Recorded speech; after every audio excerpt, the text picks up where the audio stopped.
और प्रधानमंत्री नरेंद्र मोदी पर वोट चोरी का आरोप लगाते हुए बुरहानपुर में कांग्रेस ने शहर में बाइक रैली निकाली। बारिश के बीच भी नेता कार्यकर्ता बाइक से कलेक्टर कार्यालय पहुंचे और वहां पर ज्ञापन सौंपा। हालांकि रैली ग्रामीण अध्यक्ष रविंद्र महाजन के बिना ही निकल गई। बाद में वे कलेक्टर कार्यालय पहुंचे। इस बारे में पूछने पर ग्रामीण अध्यक्ष सहित सभी ने कहा कि हम साथ साथ हैं। रैली के दौरान रास्ते भर वोट चोर गद्दी छोड़ के नारे भी गूंजते रहे।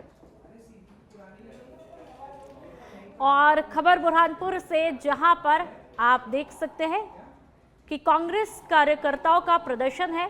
बाइक पर रैली निकाली जा रही है और बीजेपी सरकार पर वोट चोरी का आरोप लगातार लगाया जा रहा है, जिसे लेकर के हाल ही में राहुल गांधी ने बिहार में यात्रा भी निकाली है और उसके बाद में पूरे देश में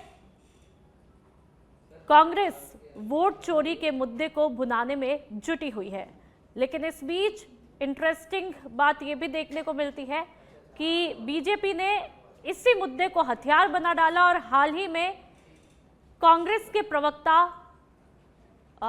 पवन खेड़ा पर ही वोट चोरी का आरोप लगाया और ये कहते हुए आरोप लगाया कि भाई आपकी दो वोटर आईडी है, आप खुद दो वोटर आईडी का इस्तेमाल करते हैं और हम पर आरोप लगाते हैं।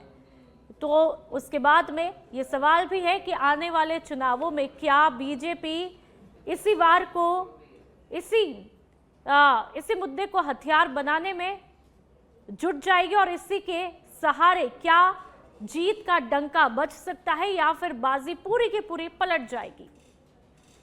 मोदी जिस तरीके से पूरे देश के अंदर चुनाव आयोग के साथ में मिलकर जो वोट चोरी का काम कर रहे हैं, उन्होंने महाराष्ट्र की सरकार चोरी करी, मध्य प्रदेश की सरकार चोरी करी, हरियाणा की सरकार चोरी करी और उसी तरह वो बिहार की भी सरकार चोरी करने की उनकी साजिश है। और हम देश के अंदर भी वो इस तरीके से वोट चोरी का काम कर रहे हैं। हमारे नेता आदरणीय राहुल गांधी जी ने प्रेस कॉन्फ्रेंस लेकर पूरा स्पष्ट कर दिया था कि ये वोट चोरी का काम पूरी ताकत से कर रहे हैं। उसके बाद भी प्रधानमंत्री नरेंद्र मोदी की चुप्पी ये साबित करती है कि वो चुनाव आयोग के साथ मिलकर पूरी ताकत से वोट चोरी के काम में लगे हुए हैं, जो कि हमारे नेता आदरणीय राहुल गांधी जी हम लोग किसी कीमत पे एक कांग्रेस का कार्यकर्ता अब होने देगा नहीं।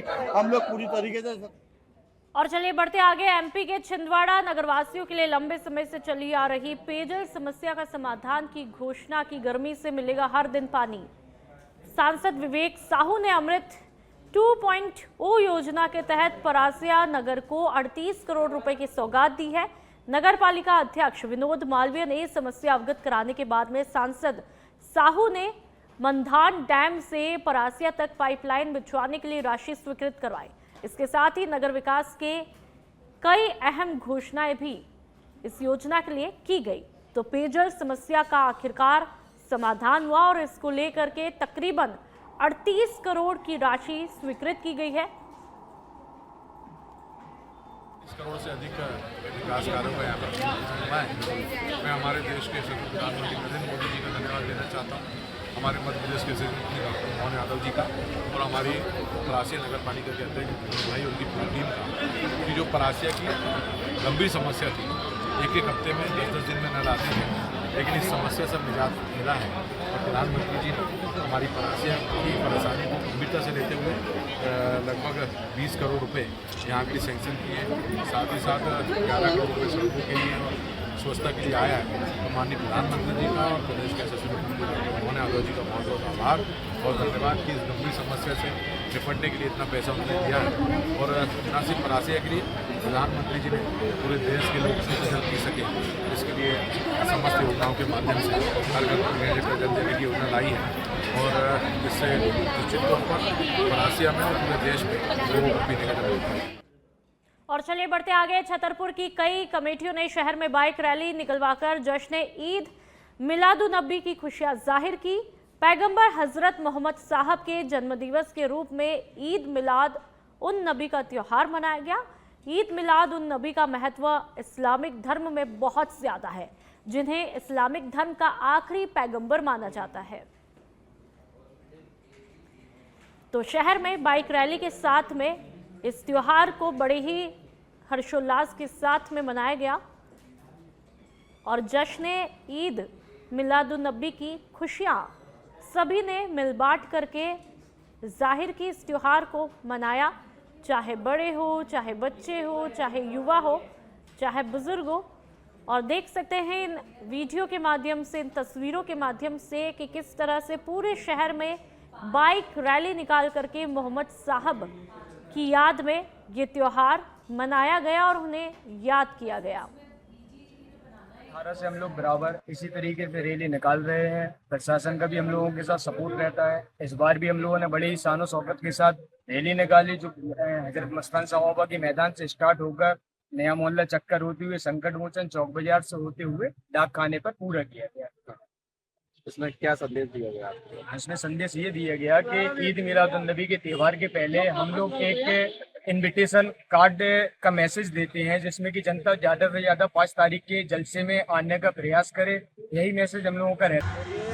ईद मिलादुन्नबी के मौके पर एक दिन पूर्व मस्तान शाह से, मुस्लिम समाज की मस्तान शाह से लेकर और यहाँ छत्रसाल चौक तक एक बाइक रैली शांतिपूर्वक। और चलिए बढ़ते आगे। जैनाबाद के जयसिंहपुरा में बाप ने कर दी बेटे की हत्या। एक दुखद सूचना, घटना की सूचना मिलने पर शिकारपुरा थाना पुलिस मौके पर पहुंची है। पुलिस ने आरोपी पिता को गिरफ्तार किया। आरोपी पिता को न्यायालय में पेश करके जेल भेज दिया गया है। तो यहाँ पर रिश्तों को शर्मसार कर देने वाली, रिश्तों को तार कर देने वाली, झकझोर देने वाली घटना, जहां पर एक पिता ने ही अपने पुत्र को मौत के घाट उतार दिया है।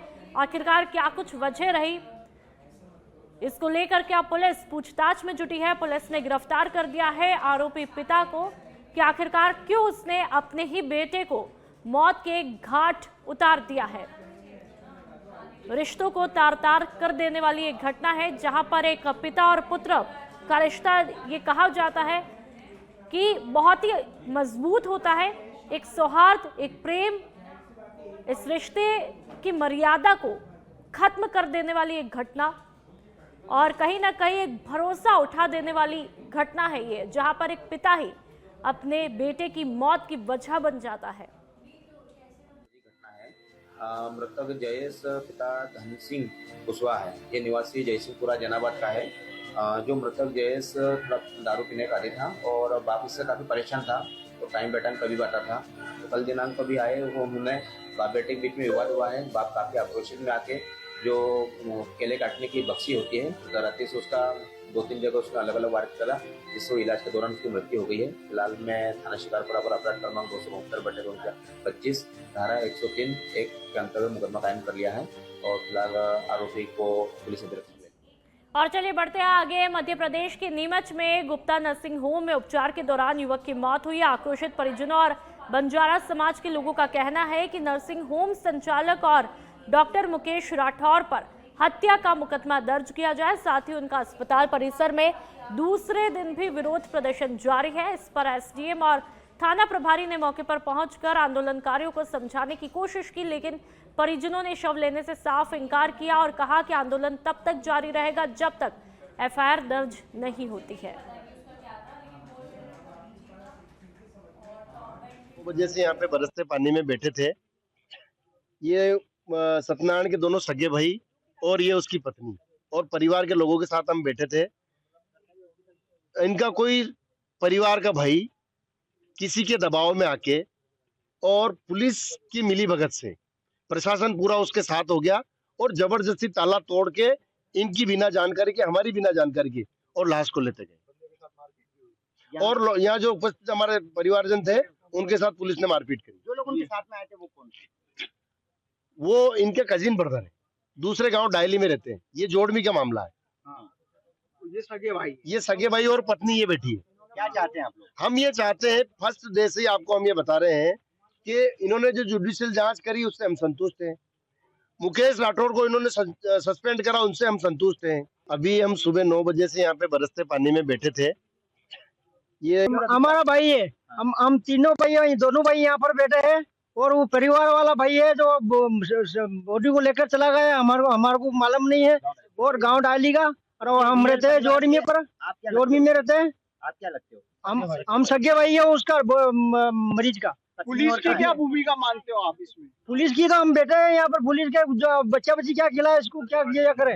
हमारा भाई है, हम तीनों भाई हैं, हमारा भाई है, हम तीनों भाई हैं, दोनों भाई यहाँ पर बैठे हैं। और वो परिवार वाला भाई है जो और चलिए बढ़ते आगे। मध्य प्रदेश के दतिया में डोल 11 के मौके पर शहर भर में गणेश विसर्जन का आयोजन बड़े ही हर्षोल्लास के साथ में किया गया।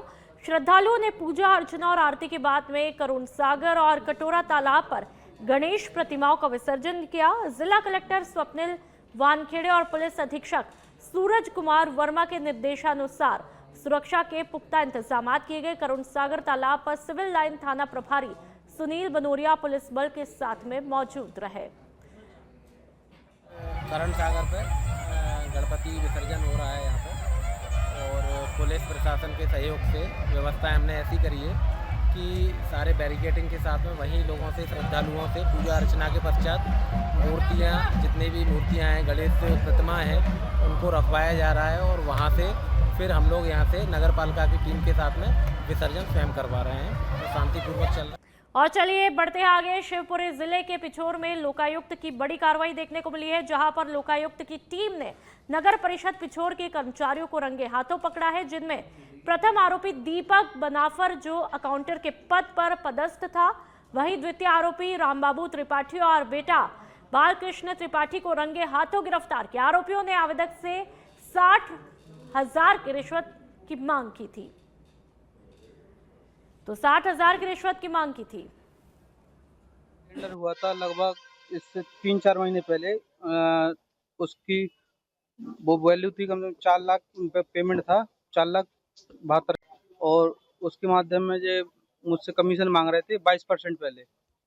पहले कहा कि 22 पहले सीएम करे कि बगैर कमीशन के यहाँ कोई काम नहीं होता है, और फिर उसके बाद 22% की मांग की थी। फिर 2-3 महीने बाद बातचीत करके नहीं, हमारा इस प्रकरण से कोई संबंध नहीं है। हम अभी तक को जानते भी नहीं है।